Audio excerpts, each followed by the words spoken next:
Hi, welcome to our Facebook Live today. We're sorry we're a few minutes late with the weather and the traffic. Everything just felt against us today, but we're here. My name is Sheriden Hansen, and I am a horticulturist here at USU Extension in Kaysville, so Davis County. And today I have Karson Anderson with me, and he is a 4-H program coordinator here. He knows all about chickens, and chicken season is upon us. You're starting to get phone calls about chickens. Yes, actually quite a bit of them.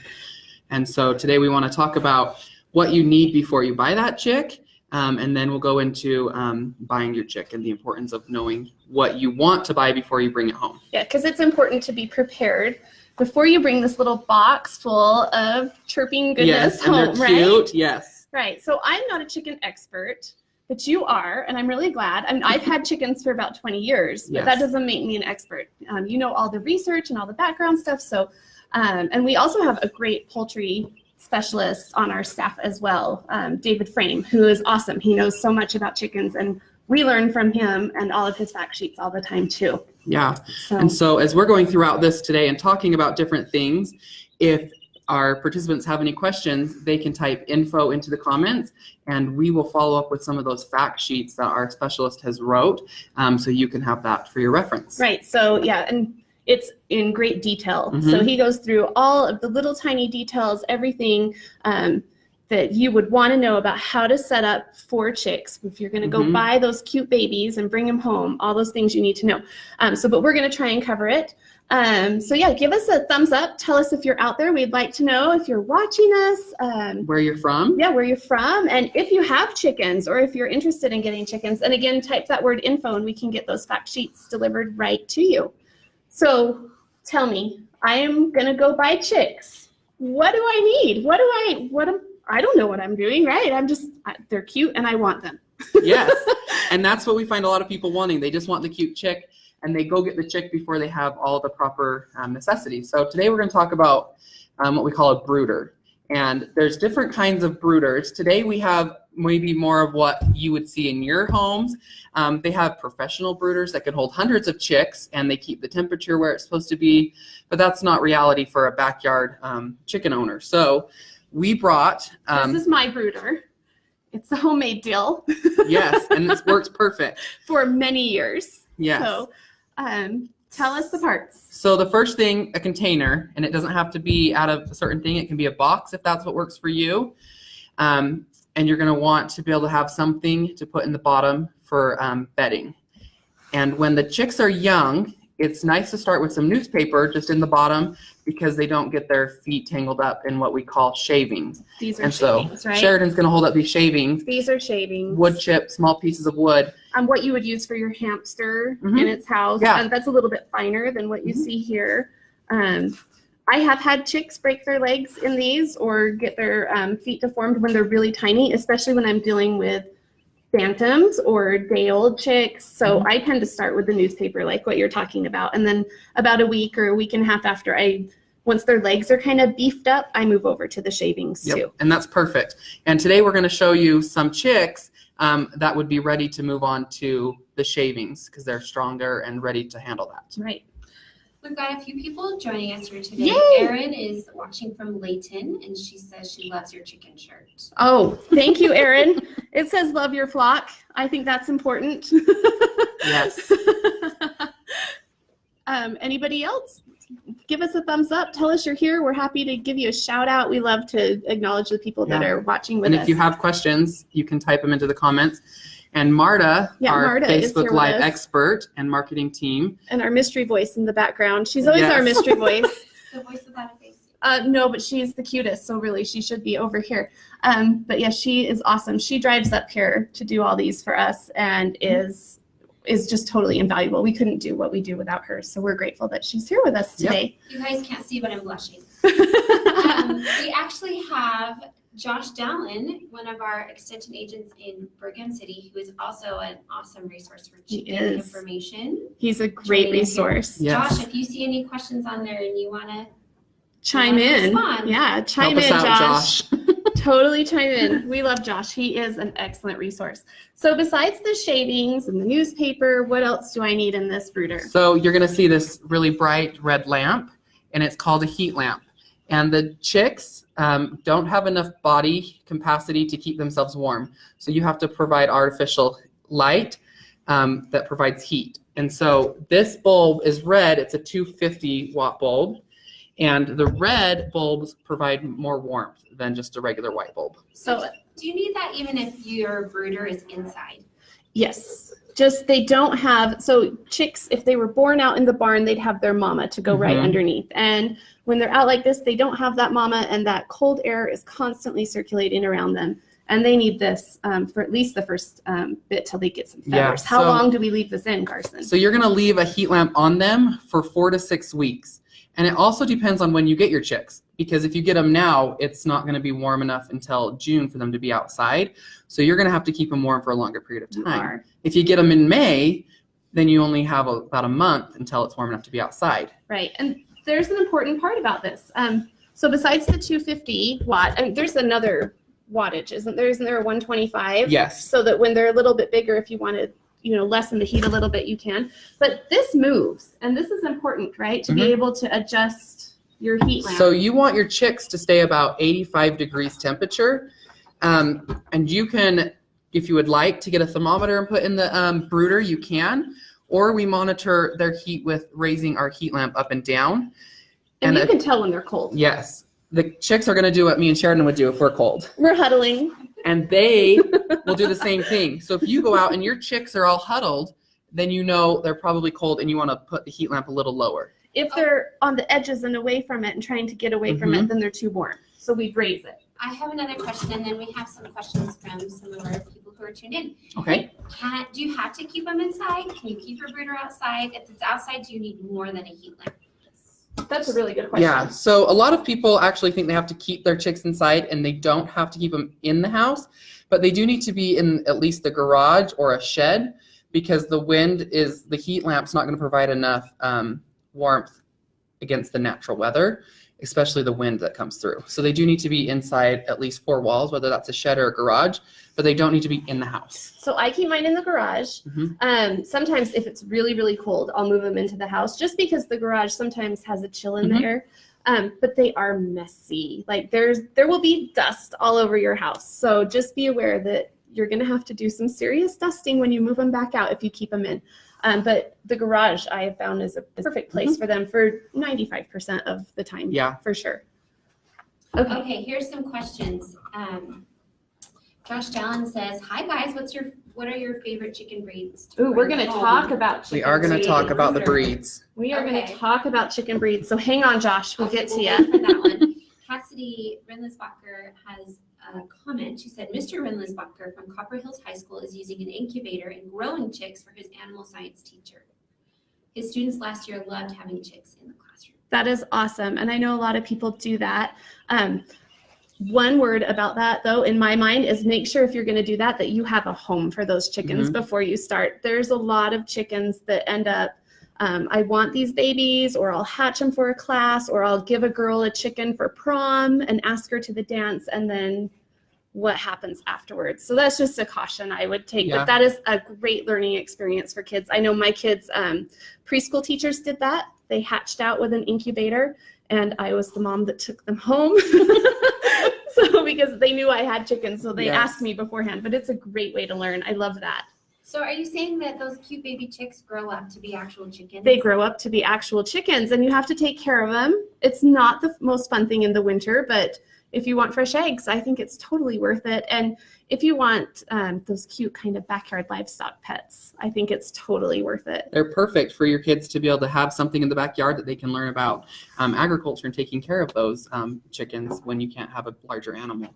And a lot of cities allow chickens. You just have to be able to go onto your city website and look up how many you can have and the proper ordinances. Absolutely. Yeah, check your local ordinances. That's a good point, because they will regulate how many chickens you can have on what kind of acreage. So make sure you pay attention to that. What else do we need in here? We've got heat, we've got bedding. A couple other things that we need are these 2 containers, okay? And we have these ones full up here, but this is a waterer, and they unscrew. So you fill the water up and put the lid on. And I put the lid on upside down. Yes, you want the lid upside down and then flip it. But something to think about when you get a baby chick is you want something small like this for their water and their feed so they can reach it. But this isn't deep enough that they'll fall in and drown. So make sure it's short enough that they can get to it and short enough that they don't drown if they fell in. I have seen baby chicks drowned and it's heartbreaking. So I've seen people put in big pans of water and the chicks somehow flop themselves over. They can't get back out once they're wet. They have a really hard time. And the feeder, this is a really simple, inexpensive feeder that you can get at most farm stores. So you just fill this part up with feed, put the lid on, flip it over again, and it fills up, and you can see there's easy access for those babies to get into all that food. And the type of food we feed is important. Very important. So you have to make sure you get a chick starter or a chick grower. You don't want to go and get a laying hen pellet or mash or anything like that. You want to start with the chicks. And they have it right on the bag, and your feed stores that you get the chicks from will also be able to help guide you to where those are. But what I have here is a crumble. You can't really see probably on the video, but they're just tiny little pieces so the chicks can digest those. Right.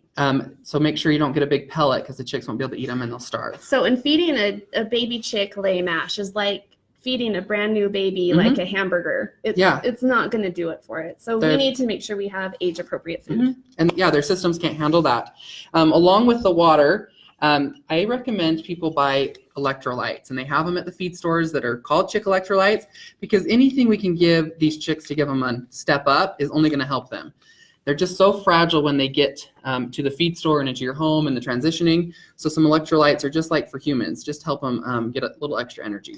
And now a lot of people may not get their chicks from the feed store. They may order them. So you can mail order chicks. And when you get them, they're only a day old. Yeah. They overnight them to you. They hatch out the day before. They plop them in a little box with a warming pad. If you get them, make sure you buy the warming pad, because that keeps them warm on that journey.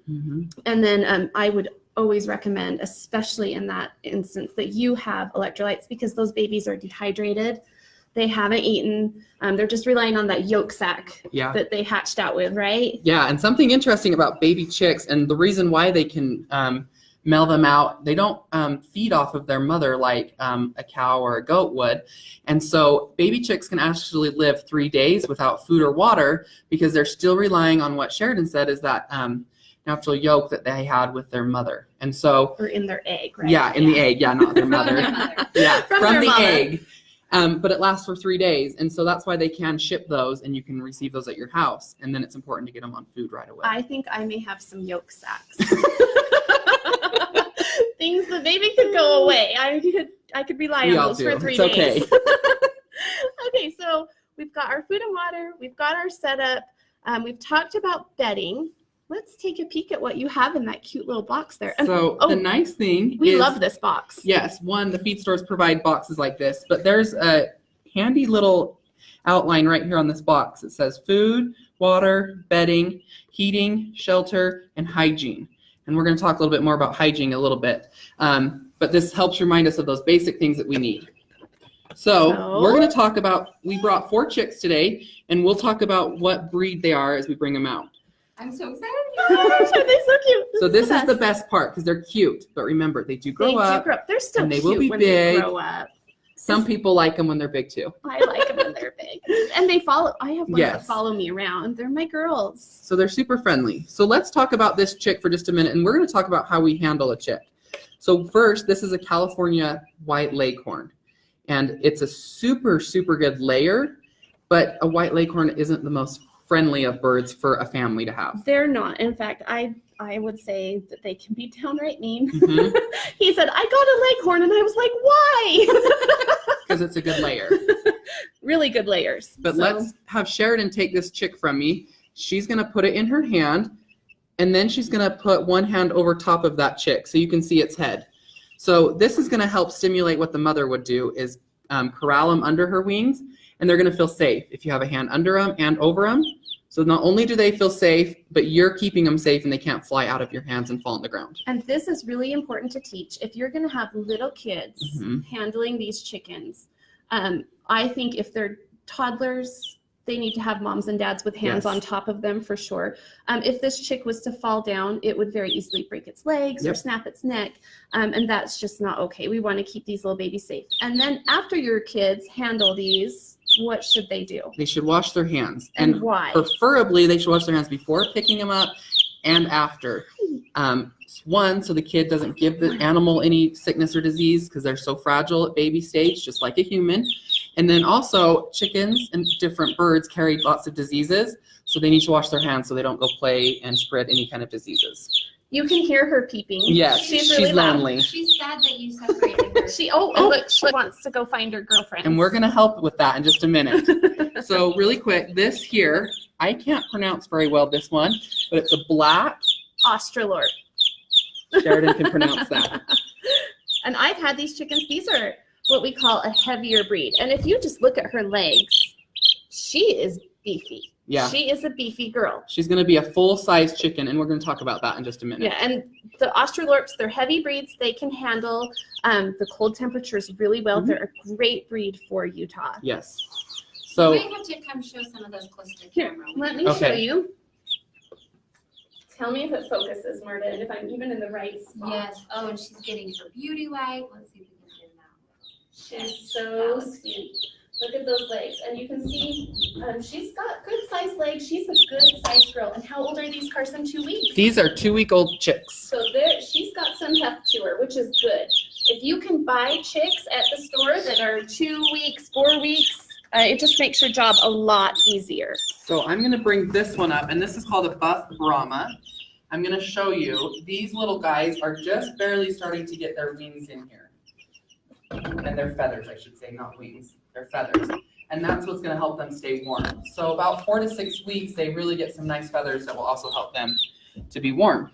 Okay, and we put a cover on this. Yes. And this is really important. If you have cats or dogs or kids, this is something that I've used for a long time. It's just a big, thick piece of like farm fencing. And we cut it. So I have a bigger brooder that's oblong, like oval shaped. And so this fits over that one well too. But I'll put a couple bricks on top of this because we do have cats and yeah, you know what cats and birds do. So just to keep the cats out, I do this so that we don't have any problems. So this little bird that I just pulled out is one of the most popular here in Utah, and it's a Rhode Island red. A wonderful layer, and it does really well in the cold and continues to lay throughout the cold. So we're gonna. Here, should we show that one up close so you can see how cute she is? Okay, so Cassidy, she's the one who was talking about the teacher who was hatching eggs. Oh, she said he was wanting to do quail for that reason. He wanted to raise them and thought his class could release them into the wild, but he would have to have a license to do that. So they did chicks last year into adulthood and sold them for an FFA fundraiser. Oh, that's a good idea. That's so if you were to perfect. sell them, that's a great idea. So I like that she brought up. A lot of people will go buy a chick at Easter time because their kids need that chick for Easter, and then they grow up and they don't want it, and they release them out into the wild. And how many chickens have we had to catch? We've actually caught a few chickens here at the Botanical Center that people have done that with, and they don't survive in the wild. Once they're domesticated like this, they're not naturally going to go out and survive. So if you're not going to keep the chicken for its life, don't get it in the first place. Be a responsible pet owner that's one of my biggest And things. if you do end up needing to get rid of them because there are situations that come up, rehome them. And you can always call the animal shelter if you don't know where to take those. But there's some great Facebook groups. So there's like Facebook Utah Chickens. What are they, Marta?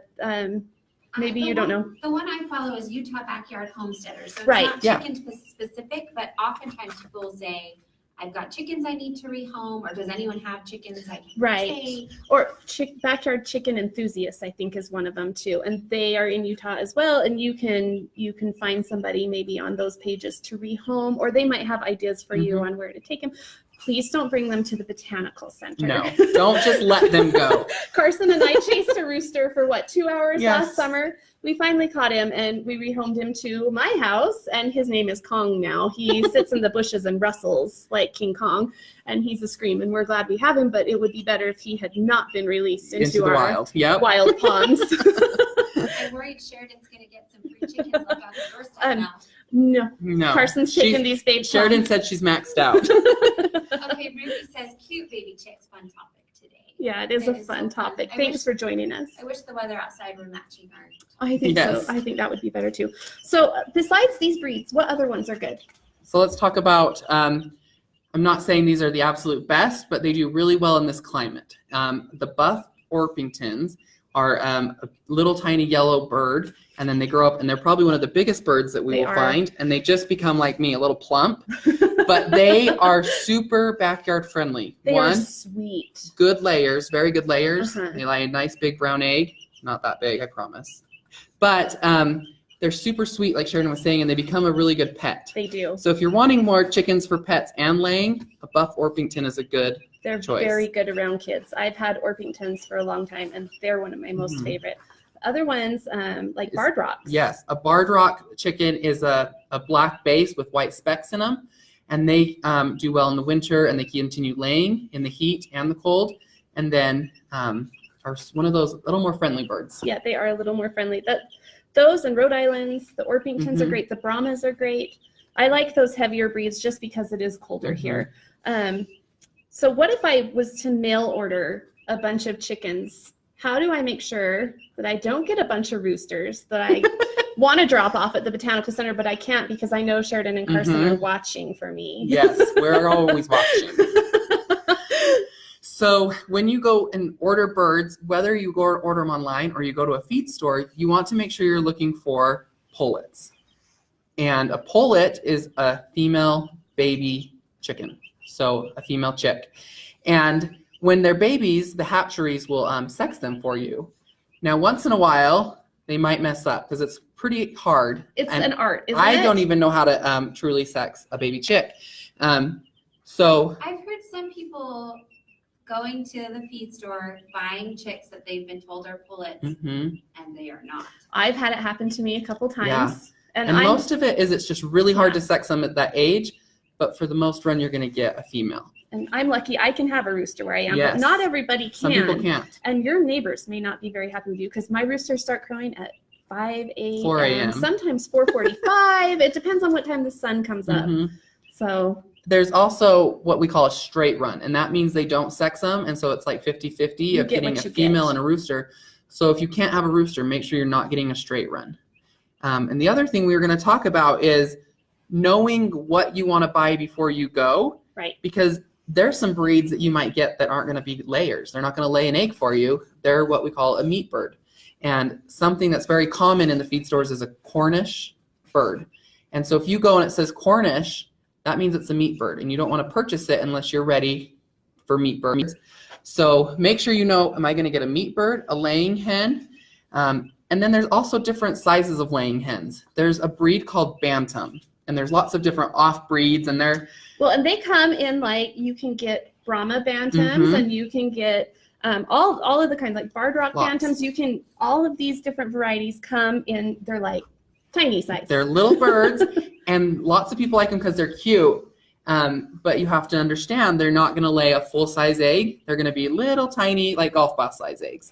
And so make sure you know what you're getting before you go and what your purpose is for them. So we're going to do another one of these in May where we talk about chickens. And we're actually going to go to my coop. And in my coop, it's a barn, and I have one side that's full-size birds and one side that's bantams. And I keep them separated because the full-size girls, they can pick on the bantams. Term pecking order? The pecking order, yeah. Came from chickens pecking. I thought it came from teenage girls. Well, same thing.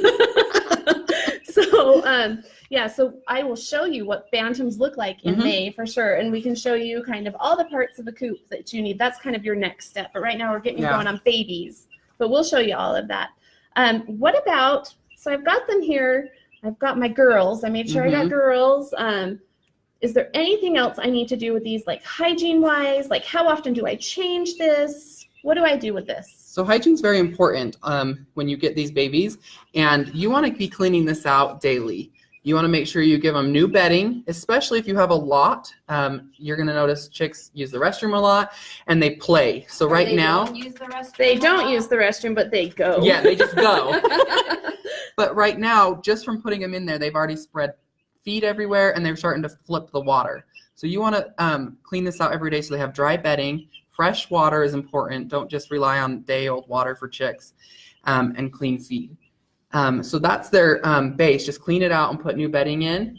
But these little baby chicks, just like a baby, sometimes when they use the restroom it's more diarrhea. So I'm going to hold him upside down for just a minute. Oh, fun stuff today. So right back here, it's actually called their vent, is where they use the restroom. And sometimes it will clot right back up in here, and it's gross, but you have to clean it off, because if not, they're going to end up constipated, and it's a really slow death for them. You can it's lose not chicks fun. really fast. They really are. They're suffering. So if you see that they collect some manure on their bums, don't be afraid to try wiping it off. And if you need to, get some water and get it moist so you can really clean it off. Carson's really professional. I don't know if you guys know this. I would just say they have poop on their bums, but maybe that's because I'm a mom. I'm like, you're used to this. There's poop on their bums. Carson's like, there's manure on their vent, and you need to help them go to the restroom. So make sure, though, that you do clean them off. Okay, we've got some breed recommendations. Oh, yeah. Tell us what you guys have used or have had. There's lots of different breeds. There's a lot.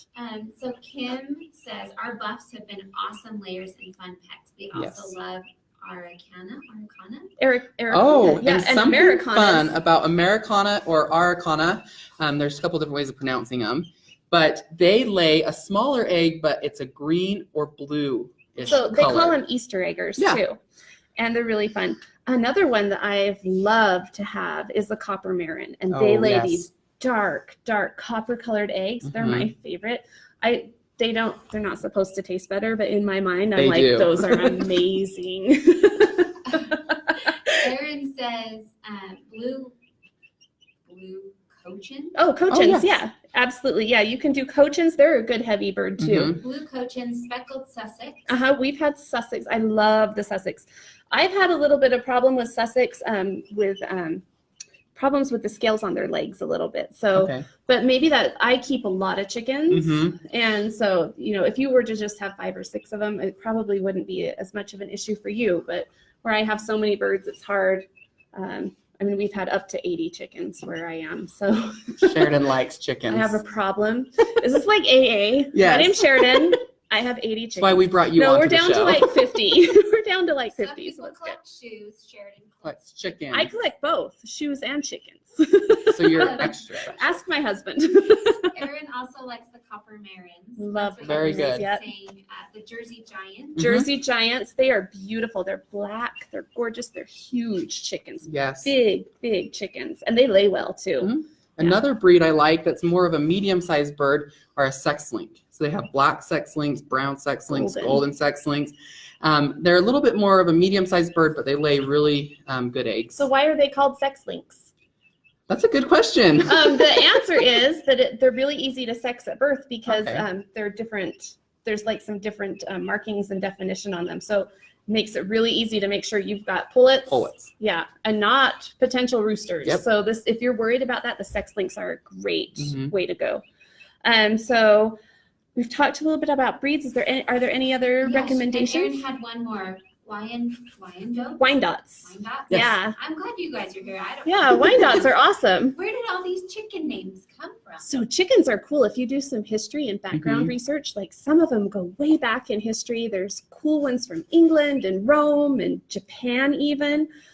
People have kept chickens throughout history, which is really kind of fun. We've only covered just a very basic of the breeds, and even our participants have named some that I have never owned, but I know that they exist. There's tons of them. So just because we haven't said it doesn't mean it's not a good one. Right. Josh Dallin gave us his favorite bird recommendation. Okay, Josh. Blue Andalusian. Andalusians, yeah. Blue Andalusians. Those are awesome. Yeah. Josh, why do you like the blue Andalusian? We're going to ask Josh why he likes it. So he's an expert. He'll have a good answer. So while we wait for that answer, we can... So does anybody have any questions at this point? I know we've covered a lot of stuff. How long will this stay? How long will they stay here? Like in this brooder? Yeah. When do we move them out? I keep them in a brooder like this for 4 to 6 weeks, and then I like to move them out. But sometimes you have to play it by ear and bring them in at night and still keep them at least in room temperature, and then put them back out in the day.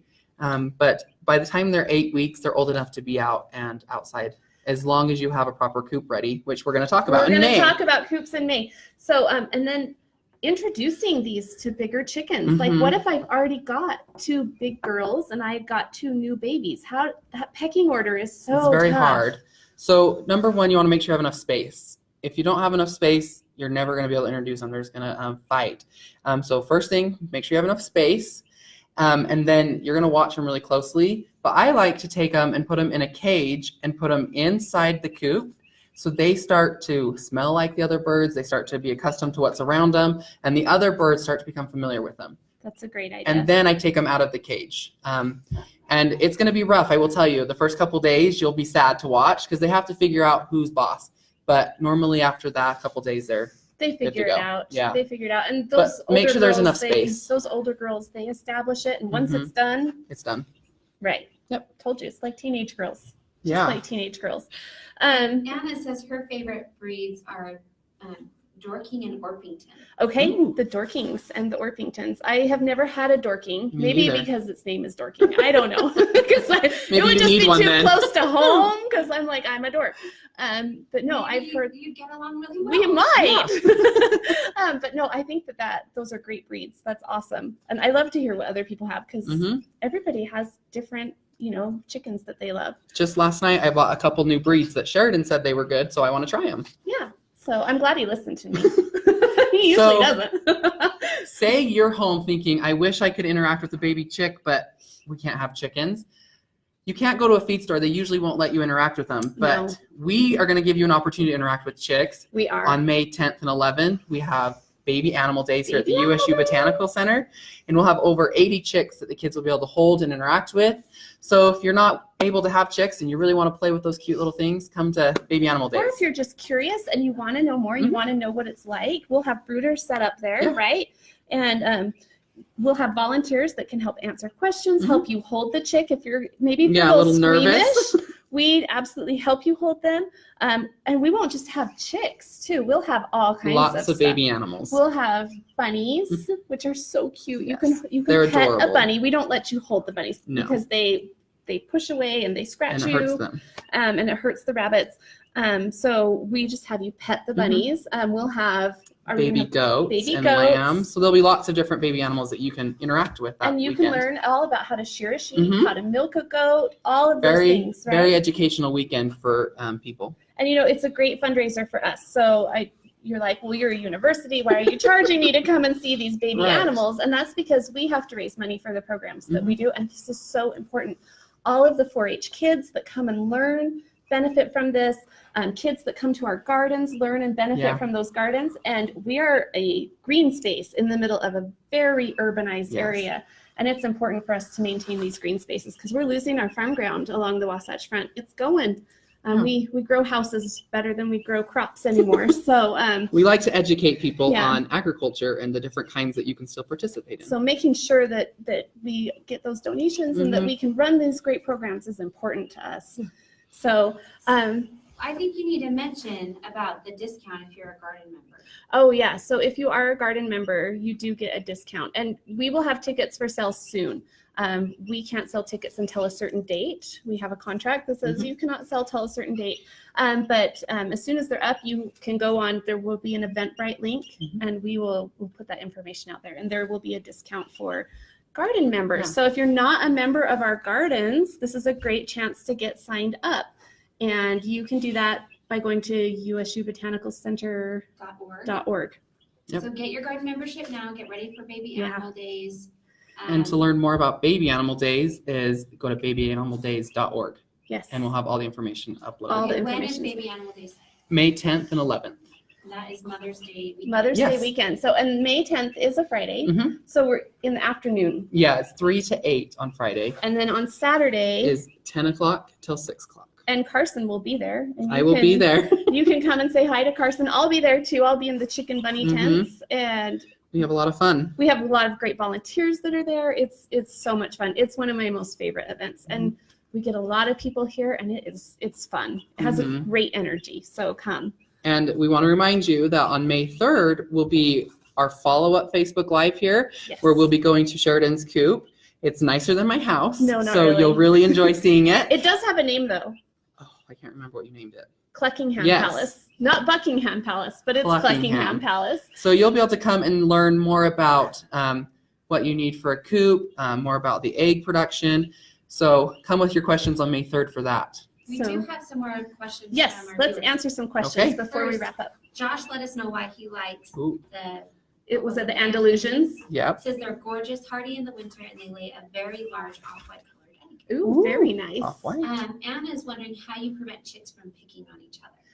That's hard because they are starting to establish that pecking order. But the number one thing, I'll go back to space. Today we have a place for about 4 to 6 chicks.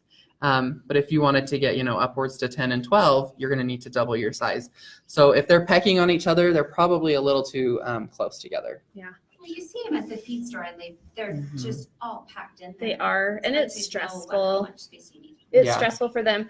So usually I use a little bit larger tub than this. Karson said this is like a 4 chicken tub, and as they grow, they'll run out of space on this Yeah. tub really fast. I brought this one because it would fit in my It car was a little perfect better. to display. Yeah.